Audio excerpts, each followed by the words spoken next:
guys, it is so windy today. Like incredibly windy. So I hope that doesn't affect my audio too much, but damn Jackie, I can't control the weather. I don't even watch that show. I feel kind of like a fraud referencing that. So anyways, what's up you guys? My name is Kylie if this is your first time on my channel, and today, yes, I am reacting to your comments from my Texas Chainsaw Massacre franchise series. We all had a lot of differences of opinion during this series that I did here on my channel, and so I'm gonna go through all of my videos from this series and I'm gonna react to some of your comments. I think I picked out about 4 or 5 comments from each video, so without further ado, let's just jump into it. Actually, really quickly, I do want to shout out my Patreon. That'll be linked down below. I did just decide that everyone that contributes $5 a month will also get early access to all of my videos. When I first started, everyone that paid $10 got to see all of my extra content, and those who contributed $5, they just got to, you know, support me. So I decided to throw a perk onto that, and so you won't be getting any extra content for contributing $5 a month, but you will see all of my content early. And so I can't really guarantee when everything will be going up because I do typically try to post things like a week in advance and schedule it out. So you could be seeing a lot of my videos really early or just a day early, but I do typically try to get them up at least a week before they're scheduled to go up, so you would get some pretty good early access. Oh, and another thing that I have to mention before I jump into this video, so I did a reaction to the short film called Head Cheese. This is a 2002 short horror film that kind of, I guess it technically takes place as part of the Texas Chainsaw Massacre franchise, sort of, like not really. I did an uncut reaction to it, so the entire movie is featured in that video. And fun fact about that, Kim Henkel, who was one of the co-writers of the original Texas Chainsaw Massacre movie,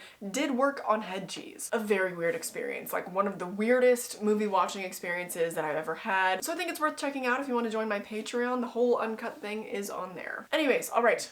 Getting on with the video. Okay, so on my review of the Texas Chainsaw Massacre, my first comment is from Max. So this was a fun fact that I actually wasn't aware of, but the close-up of Leatherface cutting his leg on the chainsaw was the last shot to be filmed, and Gunnar Hansen had to wear a metal plate over his leg, which was covered with a piece of meat and a blood bag. And apparently the screaming was real. He was actually screaming in pain because the chainsaw was hitting the plate and it obviously was like creating a lot of friction. So that's terrible. I can't even believe some of the filming conditions that these actors and everybody were under while shooting this film. If you haven't seen my review of the very first movie, definitely watch that for a ton of fun facts about how it was filmed. It sounded like a miserable experience, so that just adds to it. I didn't know about that. And this next comment actually goes right along with it, and it's from Peter. So apparently there was a documentary series about it in a history of horror, and Tobe Hooper actually said that they all hated him by the end of the movie. There were 2 wrap parties, and his was sitting alone on the porch of the house, which is really sad that he was kind of blamed for all of that because a lot of these circumstances were out of his control. It was a very low budget indie horror film, and then it became one of the most beloved horror classics of all time. So to think of the fact that everybody hated Tobe Hooper by the end of it, I mean, I'm sure they came back around once there was the success and once everybody had cooled off and kind of had gotten over the trauma of the whole filming experience. I'm sure they came back to him and we're all good. But that was just kind of sad. If you didn't know about that, I thought that was worth sharing. Up next is something that I also was not aware of. This comment is from Armando. He recommended that I look up the political and social subtext of the movie, such as when they're told that there is no gas, it's because the country had a gas shortage at the time. I didn't do any more research and prep for this video just because these comment videos tend to be quite long, but I promise I will do research on that on my own time because I do find that really interesting. I love when there is political and social context within a horror movie because they are just such good tools for using that. And finally, this last comment is just something that I didn't really bring up, I don't think, in my review, but it's something that is so worth mentioning, so I wanted to throw it in here. But this person just mentioned that the atmosphere for this movie is so intense that it makes it hard to rewatch, and I actually agree. This is not one of those movies that I throw on as kind of a delightful rewatch kind of a thing. I don't know, I guess I don't really enjoy my rewatch of it. If I'm in the mood to be especially disturbed and really uncomfortable and kind of consume a pretty humorless movie, this is the one that I'll put on. I've only rewatched it a handful of times, so I thought that was worth mentioning because in my review I did say how much I loved it. I went into great depth about everything that was so well done about the film. However, that doesn't mean that it's great for rewatching, and typically the movies that are the most rewatchable for me are the ones that are maybe slightly a little bit cheesier. They're ones that have a little bit more humor to them, a little bit more humanity, and I just think the first Texas movie is so devoid of any of that, and that's why it became one of the most disturbing horror movies of all time. Okay, now for Texas Chainsaw Massacre 2. This is where a lot of our opinions started to diverge, if you will. This person actually did agree with me though. I can't remember if the comments that I picked out are ones that were agreeing or disagreeing with me, but I do just want to mention right now that I do recognize that a lot of people do love this movie. I know a lot of us have a difference of opinion on that, so I recognize you, I see you. But this person said that the comedy kind of ruined it, and Leatherface looked really silly because he is supposed to be a cold-blooded killer, not a goofball. And I actually agree with that. I thought that so much of the second Texas Chainsaw Massacre movie kind of ruined everything that the first movie did so well. Now I understand the direction, as I mentioned in my review. I understand the direction because I know that Tobe Hooper knew that he couldn't really make an adequate follow-up to the first movie, so he just went full-blown, extremely campy comedy. I just think it's kind of a disservice to the actual character of Leatherface because of the way that he was depicted in the first movie. He was a lot more of a dynamic killer, and this certainly adds to it. This movie certainly gives him a little bit more of a personality, etc. It just kind of took away from the actual legacy of the character itself, I would say. Okay, so this is another person that agreed with me. Oops. I try when I do these videos to choose comments where people disagree with me because it just like usually fosters discussion, but I also try to choose the comments that are like the most stimulating and have the most to say that I can respond to, so sometimes I just, you know, they don't line up. So this person said that this movie eliminated everything that made the original amazing, which I agree, and they gave some examples. So the sinister atmosphere, the documentary style minimalism, the isolated people in abandoned places, actual terror. And this person said that there are no good Texas Chainsaw sequels. I actually disagree slightly with that. All the movies that followed the first one are obviously nowhere near as good. I do like the remake though, and for whatever reason, I don't really know why, but I do like Texas Chainsaw 3D. But I do think that it's kind of undeniably true that the factors that they mentioned are gone in this movie. Oh, here is someone that disagreed with me. Okay, here we go. I love the wackiness of this sequel. It's possibly my second favorite behind the original, and apparently Hooper had considered the original a comedy horror, but no one got the comedy, which is why he went all out on the campiness this time. So if you were around for my review of Leatherface, I think I just wanted to point this out again because the original was indeed supposed to be a comedy, and that's why I don't think that Tobe Hooper is really a very talented director by any means. Now, if you're someone that can get on board with how over the top the campiness and wackiness is in this movie, then, you know, I respect you. It's just something that I couldn't stand it. This last comment just says this movie is a trip, and honestly, I could make a whole bunch of like detailed commentary on it. I could break it down, but I think that honestly just kind of wraps it up in the best way possible. So we're done with this one. I actually skipped the third Texas Chainsaw Massacre movie when I was doing my whole series, so I didn't even make a video about it, so I don't have any comments about it. So we're gonna move right on to Texas Chainsaw Massacre: The Next Generation. Before I talk about the actual content of the video and the comments, this person said the caption for the thumbnail though. Yeah, I get why you would say that. It's so windy. Fun fact about me, wind is probably my least favorite type of weather. But anyways, so back to that thumbnail, yeah, I was simping hard for Matthew McConaughey in this movie, and it's really quite confusing to me. I don't actually know why, but I had to throw it in the thumbnail for that reason because I thought that was just the most ridiculous reasoning of why I liked that movie. So I had to give you guys a little bit of a taste of it in the thumbnail and also, you know, clickbait. So within this comment, this is stuff that I've actually already mentioned. I mentioned it during my collab with Sledgehammer Horror when I did my ranking of the Texas Chainsaw Massacre series. But Andrew said that oddly enough, these movies, as bad as they are, have several Academy Award tier people involved, which is McConaughey, Zellweger, and Viggo Mortensen. Now Viggo Mortensen was in the third movie, not in this movie, but that is just absolutely hilarious, and I think it's worth mentioning every time that I bring up this franchise. Especially this movie because there are two Academy Award winning actors in it. It's just hilarious. This one I wanted to shout out, and I do this when you guys predict the future because they were absolutely right. I completely respect you not wanting to do the third movie. That movie is shit. Yeah, I know. Some people were mad though, so like, I don't know what that's about. This one is just outrageous. I know you're gonna love the remake, and I did, so you called it. I always think it's interesting when people can call things like that because you guys actually do have kind of a developed understanding of my taste of horror movies now. So I think it's just interesting out there that there's like so many of you that I don't even know what you look like, but you have a very complex understanding of what I like and don't like, and you can predict the future like that. I love you nerds. This comment I included just because like it kind of perfectly encapsulates all my feelings about this movie. I consider this to sort of be like The Room of the horror genre. It's so bad in almost every aspect that it's absolutely amazing. Just a fun movie to throw on with a bunch of friends and have a great time with it. Yeah, exactly. It's really not that serious. Like, I know that it is a terrible movie. It is so poorly made, it is so poorly acted, the writing is so convoluted and awful. But for that very reason, and the fact that we have these Academy Award winning actors in it, is what makes it so much fun. This is a fun fact that I really wanted to include because I don't think that I mentioned it in my review. This was originally released as The Return of the Texas Chainsaw Massacre and was screened with this title in '95, but it was delayed by Columbia Pictures for 2 years. So it was recut and released under the current title in 1997. McConaughey's agent actually put so much pressure on the studio, and that's why it was delayed in its release. And they said the first time I saw this, it was by complete accident and it felt like a fever dream. So I definitely watched this movie on purpose, but either way, it definitely feels like a fever dream. And if I were to watch this by accident, if I just kind of stumbled upon it on TV or something, I wouldn't know what to think. I would think I had been transported to like an alternate reality or something. Because prior to doing this series on my YouTube channel, I had no idea about this movie's existence. And I think that's reasonable given that Matthew McConaughey wanted no part of this movie when he was done with it, and he like didn't want anyone to know about it. No one brings it up in interviews with him. I know that Renee Zellweger has said that she like doesn't regret doing the movie, and that's a good thing. But I had never heard of this movie prior to doing my series on my channel, and so my initial reaction of it I actually did film for that very reason, because I know it was gonna be crazy. So if you haven't seen my review of that movie yet, definitely go back and watch it so you can see my reaction to it. That was a lot of fun. Definitely very fever dream-esque. On to the remake. Here we go. So this is actually another comment from Armando. Did you notice that in the original Leatherface squeals like a pig, which lures Kirk into the house, and in this movie they have pigs in the house? I included this comment because I actually did not notice that, but that is kind of a genius callback to the original movie. This comment, I can't believe that I did not notice this, but they said,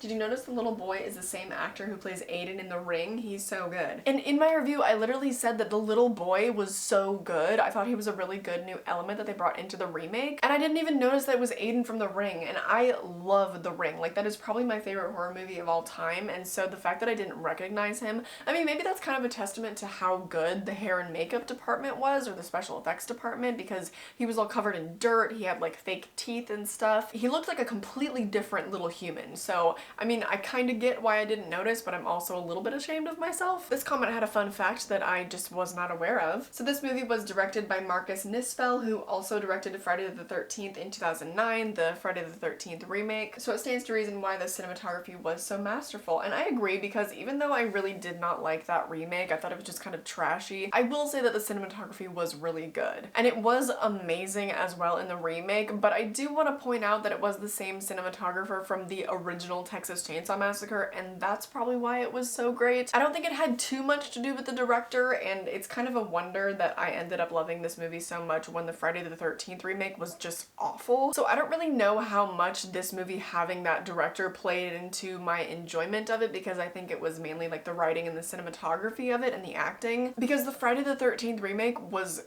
garbage. It was so bad. So anyways, I'm gonna move on to the prequel now. We had some disagreement in the comment section because this was one that I didn't really like, just because there kind of was a lack of plot and it was really gore heavy, which, like, if you like gore you would like that movie, but I just didn't really. This person thinks that this movie is a little bit underrated because they really like Sheriff Hoyt's performance, and I agree. I do think that Arlie Ermey, right?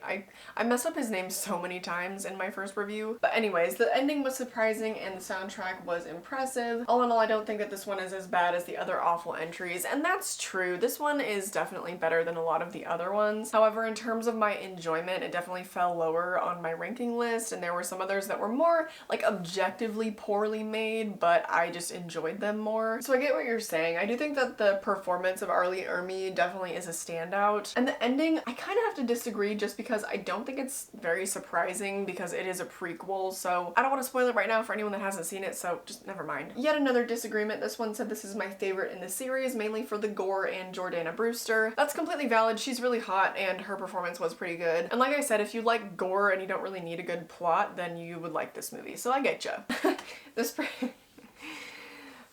This person did agree with me, and they pointed out that Michael Bay kind of ruins every movie he produces. Friday the 13th, the Nightmare on Elm Street remake of The Purge, that's just to name a few. I completely agree, and Michael Bay just, I mean, like, I guess the Transformers movies were good at the time, but looking back on it and how hypersexualized Megan Fox was, and just like how women in general are treated in all the movies he produces for some reason, he's just like So creepy. I'm not a fan of Michael Bay and I never have been, especially with the work that he's done in horror, and this person said it best. I mean, I think he kind of just ruins everything that he touches within the horror genre, and I'm not a fan of Transformers, so like, I don't know. If you think that's good, then whatever, maybe he's good at action movies, but certainly not horror. This comment does have a spoiler for this movie, but this is a prequel, so this is kind of like an obvious plot point, but if you don't want to hear the spoiler, then definitely skip ahead. I guess that's what I like about this movie. There were no final girls. No offense, I've not got a problem with final girls, but it's getting boring after like 45 years. Give me the big mouth, dumb jock type of guy surviving for once. I will say I have no problem with a dumb jock surviving, but I don't know exactly what you mean by big mouth, because generally the jock type characters are usually really annoying, or they're very creepy and maybe kind of rapey, and that's why they die, and it's kind of like justified because they're sort of just throwaway characters. So if that's what you mean by big mouth, like somebody that's kind of annoying and maybe not the best person, or I'm not sure what you mean, but I'm not on board for that. I will say that I think that it would be beneficial for movies to start breaking out of the final girl trope, because it's so old and done and overused, and you can expect it from pretty much any slasher that you see. There are some slight variations, some movies have some twists, and in this movie, obviously, like, our main character, our supposed final girl, she ends up actually dying, and you do see it coming from a mile away because, like, this is a prequel to the remake. So if anyone had survived in the movie, it wouldn't have made sense because they would have gotten help, they would have gotten the family in trouble, etc. So I will say that this movie is unique in that regard. Okay, moving on to Texas Chainsaw 3D, and there was pretty much a consensus in the comments that this movie,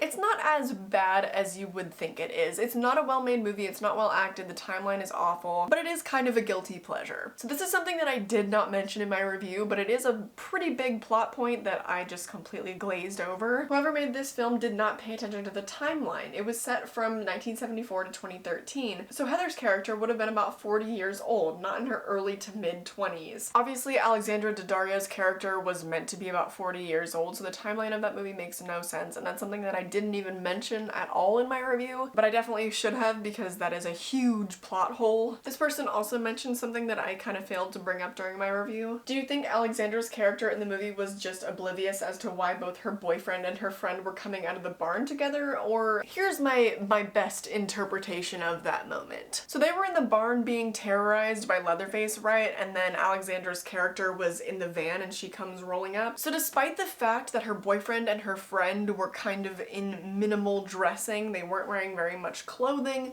they ran out, but I think that like because they were in the moment of being chased and they were running for their lives, I kind of doubt she would have much time to pause and be like, hey, you know, what were they doing in there? At least for me, if I were running for my life, I probably wouldn't care that much. So moving right along, this person said, I agree, Trey Songz gotta go. If you could cast this film, who would you replace him with? I'd say Michael B. Jordan. I did respond to them actually, and I do think that's a great choice. Like, he absolutely would have been amazing in this role. He would have done obviously a way better job than Trey Songz. But I did also mention that he is simply way too good for this type of a movie. He is way too good to be involved with this franchise, so I'm gonna say no. Billy here brought up something that I just kind of failed to realize, and I think it's worth pointing out. I get that Bill Moseley replaced Jim Seedow as Drayton Sawyer, but I hated how they just redid the flashback scene with Moseley in Seedow's place because that disrespects Jim Seedow in his opinion. They left Gunnar Hansen playing Leatherface intact from the original, why not just keep the whole flashback the way it was? If it's not broke, don't fix it. I wholeheartedly agree, but I guess the reasoning for this is just my best guess. Leatherface's face was covered by the mask, so it was just a little bit easier to get away with leaving Gunnar Hansen in there, whereas Bill Moseley doesn't really look like Jim Seedow at all, and so I think that the continuity just would have been a little bit more messy had they done that. I already think that it's messy as is because I just don't like that we all of a sudden like have all these other families that roll up and they're all in the house with this family, because I like that in the original movie it feels a lot more isolated because it is just this family and it's just Sally, and then all of a sudden in this sequel there's all these people in this house. So either way, I don't really like the continuity, but I do understand why they would replace Jim Seedow, just because his face is like on full display and the continuity gap, it would have been really noticeable. I don't know if people would really understand that it's the same character, especially given that this came out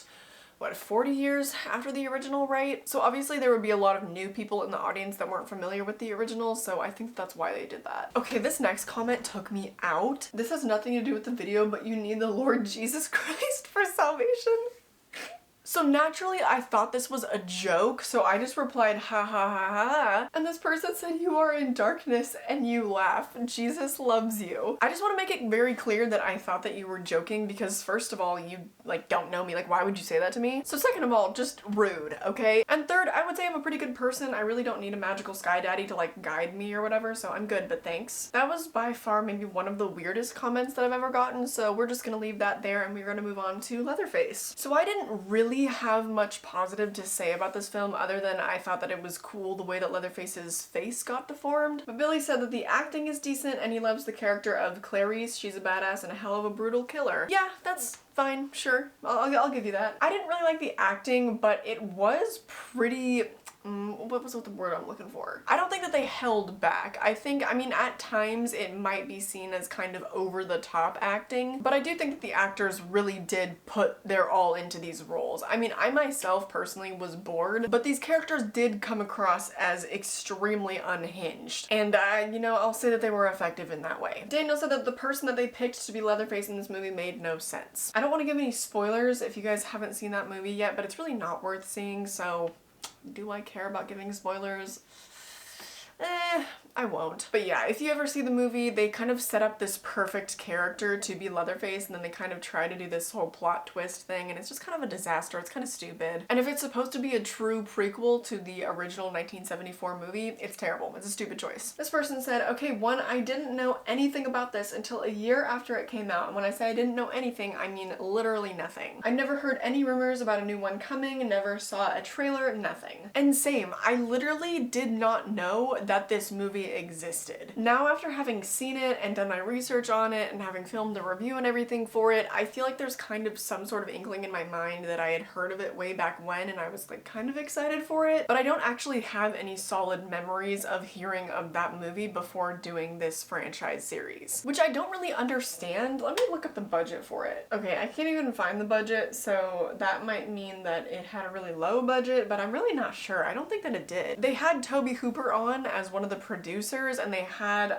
what's-her-face from the first Conjuring movie. So by no means did they have a low budget. So I'm not sure why there was such a lack of advertising for it. I mean, you would think that they would want to do that given that it's part of a big franchise, unless they thought that people would just kind of naturally flock to the movie because it was part of a franchise. And maybe they just allocated all of their budget to hiring one big actor and hiring Tobe Hooper. I don't know, maybe that's why they didn't have any sort of promo for it. I have no idea, but I literally had no idea about it either. I also had no idea that there was a new movie coming out this year in 2021 that is another direct sequel to the original Texas Chainsaw Massacre. I figured that out when I was doing Friday's video when I was talking about some of my most anticipated horror movies of this year, and it's just so weird. You would think that it would be kind of more of an event, but I guess maybe after all of the train wreck terrible movies that have come out in this franchise, they're just not really made to be much of an event anymore when a new one comes out. I don't really know. Okay, moving on. So halfway through the review, I was like, didn't Tobe Hooper do Poltergeist? I love that movie. Right as I said it. Nice. Did some research and apparently Poltergeist was more Spielberg than Hooper. Hooper wasn't really a take charge kind of guy according to reports, and that might explain that one being really good. So actually, if you have Shudder, I highly recommend watching the documentary series called A History of Horror. It is hosted by Eli Roth, but that docuseries is absolutely phenomenal, and I was watching one of the episodes. I can't remember what it was called. I think it was called like Hauntings or something. Haunted Houses maybe? I don't know. But while Tobe Hooper was technically the director of that movie, it was really Steven Spielberg's movie. He was just also currently directing E.T., and so contractually he was not allowed to direct another project at the same time, but he did more or less direct Poltergeist. Because I mentioned during that review, I was like, I don't really think that Tobe Hooper is actually a good, talented director or producer. I think a lot of his success in the film industry was kind of a fluke because his original movie was supposed to be a comedy, and then it ended up being one of the most gruesome and disturbing horror movies of all time. So I was kind of just like questioning his taste in my review a little bit. So I feel like that kind of just solidifies the point that I was making, that even one of my favorite horror movies of all time that was directed by him, it really wasn't directed by him, you know what I mean? This comment just really echoed a lot of my sentiments. And this person, Royal Horror, does have their own channel, so if you need more horror content creators, maybe go check them out. This movie is, like you said, boring AF. They made the patients dirty and it's very forgettable. I pray the new Texas movie 2020 2021 is great. You know what? Me too. I really don't have high hopes, but I am just kind of putting my faith in the fact that hopefully they have learned from all of the past train wrecks of this franchise, and maybe it'll be good, but